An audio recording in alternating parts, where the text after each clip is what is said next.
So hello everyone and good evening सभी को।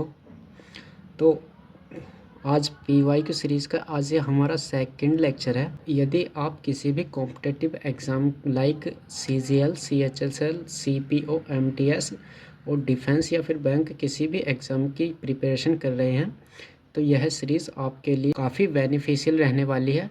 बस आपको इन क्लासेस में रेगुलर आना है, आपको डेफिनेटली बेनिफिट होगा। तो चलिए शुरू करते हैं आज का लेक्चर। तो पहला वर्ड है, the very first word of the day is sordid. Part of speech adjective हो जाएगा। तो सॉर्डिड का मीनिंग होता है मोरली रॉन्ग एंड शॉकिंग, मतलब नीच या घिनौना आप बोल सकते हैं। सिनोनिम्स देख लीजिए, फिल्थी, मैसी, वाइल। तो ये इसके सिनोनिम्स हो जाएंगे। इनका मतलब होता है नीच या फिर घिनौना व्यक्ति। एंटोनिम्स हो जाएंगे moral, ethical, noble. Next word देखिए, तो नेक्स्ट वर्ड है sporadic. Part of speech adjective हो जाएगा। तो स्पोरेडिक का मतलब होता है अकरिंग एट इरेगुलर इंटरवल्स, मतलब अनियमित आप बोल सकते हैं। सिनोनिम्स देखिए, इरेगुलर, इंटरमिटेंट, ओकेजनल। तो यहाँ पर आप इंटरमिटेंट को इम्पोर्टेंट मार्क कर लीजिए। एंटोनिम्स देखिए, रेगुलर, कॉन्टीन्यूअस, सिस्टमेटिक, मतलब कि चीज़ें लयबद्ध हैं यानी रेगुलर तरीके से हो रही हैं। तो यह इसके एंटोनिम्स हो जाएंगे। नेक्स्ट देखिए, तो अगला वर्ड है spurious. Spurious part of speech adjective हो जाएगा। तो स्पूरियस का मतलब होता है फॉल्स और फेक, मतलब झूठा या फिर नकली। सिनोनिम्स देखिए, काउंटरफीट, फ्रॉडुलेंट, फैब्रिकेटेड। तो इन सभी का मीनिंग होता है नकली या फिर झूठा। एंटोनिम्स देखिए, जेन्युइन वास्तविक है, ऑथेंटिक वास्तविक है, और लेजिटिमेट। नेक्स्ट वर्ड देखिए, नेक्स्ट वर्ड है हमारे पास dissipated. Part of speech adjective हो जाएगा। तो डिसिपेटेड का मतलब होता है leading a life of excessive pleasure, मतलब कि बिलासी या फिर ऐशो आराम वाली ज़िंदगी आप बोल सकते हो। सिनोनिम्स देखिए, डिबॉच्ड, प्रोफिलिगेट, इंडल्जेंट। तो ये इसके सिनोनिम्स हो जाएंगे। एंटोनिम्स हो जाएंगे सोबर, मोरल, वर्चुअस, मतलब नैतिक या फिर गुणी आप बोल सकते हैं। नेक्स्ट अगला वर्ड है equivocal. Part of speech adjective हो जाएगा। तो इक्विवोकल का मीनिंग होता है एम्बिगुअस और अनक्लियर, मतलब स्पष्ट या फिर समझ में न आने वाला आप बोल सकते हैं। सिनोनिम्स देखिए, वैग मतलब क्लियर नहीं है, ओब्सक्योर मतलब धुंधला है, और एम्बिगुअस मतलब अस्पष्ट है। एंटोनिम्स देखिए, क्लियर साफ साफ है, एक्सप्लिसिट मतलब क्लियर है, और अनएम्बिगुअस मतलब कि स्पष्ट है। तो यह इसके एंटोनिम्स हो जाएंगे। नेक्स्ट देखिए, तो नेक्स्ट वर्ड है Goudie. Part of speech adjective हो जाएगा। तो गाउडी का मीनिंग होता है एक्सेसिवली सोई और फ्लैशी, मतलब कि भड़कीला या फिर चमकदार आप बोल सकते हैं। यह स्पेशली कपड़ों के सेंस में प्रयोग किया जाता है, मतलब जैसे कि कोई पार्टी वगैरह में देखा होगा आपने, दूर से चमकता है तो उसके जो क्लॉथ्स होते हैं तो उन्हें गॉडी क्लॉथ्स बोला जाता है, मतलब कि भड़कीला यानी कि आँखों में एक अलग ही प्रकार की चमक डालने वाला। ठीक है, थोड़ा सा सेंस नेगेटिव हो जाता है। सिनोनिम्स देख लीजिए, फ्लैशी, गारिस, मतलब कि वही भड़कीला या फिर चमकीला। एंटोनिम्स देखिए, सिंपल मतलब साधारण है, और एलिगेंट। नेक्स्ट देखिए, तो अगला वर्ड है फैसाइल। पार्ट ऑफ स्पीच एडजेक्टिव हो जाएगा। तो फैसाइल का मीनिंग होता है इजीली अचीव्ड बट सुपरफिशियल, मतलब कि आसानी से प्राप्त होने वाला लेकिन ऊपरी ऊपरी, यानी कि एक प्रकार से सतही आप बोल सकते हो। ठीक है, सिनोनिम्स देखिए, एफर्टलेस मतलब किसी एफर्ट की ज़रूरत नहीं है, और सुपरफिशियल मतलब ऊपर ऊपर से या फिर सतही। ठीक है, एंटोनिम्स देखिए, डिफ़िकल्ट कठिन है, प्रोफाउंड गहरा आप बोल सकते हो। तो नेक्स्ट वर्ड है फिलेजिटियस। पार्ट ऑफ स्पीच एडजेक्टिव हो जाएगा। तो फिलेजिटियस का मीनिंग होता है एक्सट्रीमली विक्ड और इमोरल, यानी घोर पापपूर्ण या फिर पापी भी आप बोल सकते हो। सिनोनिम्स देखिए, विलेनस मतलब कि एक गद्दार टाइप का व्यक्ति, यानी कि जिस पर भरोसा नहीं किया जा सकता।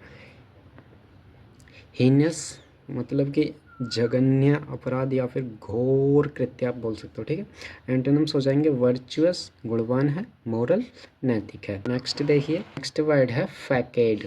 पार्ट ऑफ स्पीच नाउन हो जाएगा। तो फैकेड का मतलब होता है आउटवर्ड अपीयरेंस हाइडिंग रियलिटी, मतलब बाहरी दिखावा। सिनोनिम्स देखिए, फ्रंट मतलब कि सामने है, और वेनियर मतलब बाहरी। एंटोनिम्स देखिए, रियलिटी मतलब वास्तविक है, और ट्रूथ मतलब कि सत्य। तो यह इसके एंटोनिम्स हो जाएंगे। नेक्स्ट और लास्ट वर्ड है हमारे पास fractious. Fractious part of speech adjective हो जाएगा। तो फ्रैक्शियस का मीनिंग होता है इरिटेबल एंड क्वेरलसम, मतलब कि झगड़ालू या फिर चिढ़ाने वाला भी आप बोल सकते हो। सिनोनिम्स देखिए, इरिटेबल मतलब कि चिढ़ाने वाला, और पीविश मतलब कि परेशान करने वाला या फिर झगड़ालू। एंटोनिम्स हो जाएंगे काम मतलब कि शांत है, एग्रीएबल मतलब सहमति योग्य है। ठीक है, वन वर्ड सब्सटीट्यूशंस पर आ जाते हैं। तो पहला है one who offers one's service without weighing, मतलब एक ऐसा व्यक्ति जो कि अपनी सर्विस दूसरों के लिए ऑफर करता है बिना किसी जोर जबरदस्ती के, अपनी ही इच्छा से अपनी सर्विस दूसरों को ऑफर करता है, तो उसे बोला जाता है वॉलंटियर। वॉलंटियर, ठीक है। नेक्स्ट देखिए, one who adapts oneself readily to various situations, मतलब एक ऐसा व्यक्ति जो कि विभिन्न सिचुएशंस में अपने आप को आसानी से अडेप्ट यानी कि ढाल लेता है, तो उसे बोला जाता है वर्सेटाइल। वर्सेटाइल। नेक्स्ट देखिए, in exactly the same words as were used originally, मतलब कि सेम वही शब्द कहना जो कि ओरिजिनली किसी ने कहे थे, या फिर वो पुराने वर्ड्स जो कि ओरिजिनली यानी कि वास्तविक रूप में थे और वो आज भी ऐसे ही यूज़ हो रहे हैं, तो उन्हें बोला जाता है वर्बेटिम। वर्बेटिम। नेक्स्ट देखिए, one who is an excessively enthusiastic, मतलब कि ज़रूरत से ज़्यादा ही उत्साहित, तो उसे बोला जाता है जिलोट। जिलोट ऐसा व्यक्ति होता है जो कि एक्सेसिवली एंथुजियास्टिक यानी कि उत्साहित होता है। ठीक है। नेक्स्ट देखिए, a person who betrays his own country, यानी एक ऐसा पर्सन जो कि खुद अपने ही देश के साथ गद्दारी करता है, यानी अपने ही देश के साथ धोखा करता है, तो उसे बोला जाता है ट्रेटर। ट्रेटर, ठीक है। नेक्स्ट देखिए, power of reading thought of others, यानी कि दूसरों के विचारों को पढ़ने की शक्ति या फिर कला, तो उसे बोला जाता है टेलीपैथी। तो ये हो गए हमारे आज के वन वर्ड सब्सटीट्यूशन, तो यह भी आपको याद कर लेने हैं। ईडियम्स एंड फ्रेजेस देख लीजिए। तो फर्स्ट है सिट ऑन द फेंस। तो सिट ऑन द फेंस का मतलब होता है to be not able to take decision, मतलब एक ऐसी सिचुएशन जहाँ पर आप डिसीज़न नहीं ले पा रहे हैं, तो उसे बोला जाता है sit on the fence. Fence का मतलब होता है एक प्रकार से बाउंड्री कर देते हैं ना, फेंस होता है मतलब कि कंटीले तारों की बाड़ करना, तो उस पर बैठना यानी कि सिट ऑन द फेंस, तो मतलब डिसीजन लेने में अनेबल होना। ठीक है। नेक्स्ट देखिए, स्केटिंग और वॉकिंग ऑन थिन आइस। तो स्केटिंग और वॉकिंग ऑन थिन आइस का मतलब होता है इन ए रिस्की सिचुएशन। भाई जैसे कि मान लीजिए आप बर्फ़ का कोई पतली सी चादर या फिर टुकड़ा है और आप उस पर स्केटिंग या फिर आप वॉकिंग करेंगे, तो वह एक बहुत रिस्की सिचुएशन है ना, तो इसका मतलब होता है इन ए रिस्की सिचुएशन, यानी कि एक जोखिम भरी स्थिति में होना। ठीक है। नेक्स्ट देखिए, bite off more than you can chew. तो bite off more than you can chew का मतलब होता है to take on more responsibilities than one can handle, मतलब कि जितनी आप रेस्पॉन्सिबिलिटीज़ हैंडल कर सकते हैं, आपने उनसे ज़्यादा रेस्पॉन्सिबिलिटीज़ को ले लिया है, तो इसे ही बोलते हैं bite off more than you can chew. तो नेक्स्ट है blaze the trail. Blaze the trail का मतलब होता है to be the first to do something new and important, मतलब कुछ नया या फिर इम्पोर्टेंट करने में पहला होना, तो उसे ही बोला जाता है ब्लेज द ट्रेल। मुझे ऐसा लगता है कि ये ब्लेज द ट्रेल हम पहले किसी क्लास में कर चुके हैं। नेक्स्ट देखिए, तो नेक्स्ट है on the spur of the moment. तो on the spur of the moment का मतलब होता है एक्टिंग इम्पल्सिवली विदाउट थिंकिंग, तो मतलब बिना सोचे समझे आवेग में आकर कुछ भी कर देना, तो उसे बोला जाता है on the spur of the moment.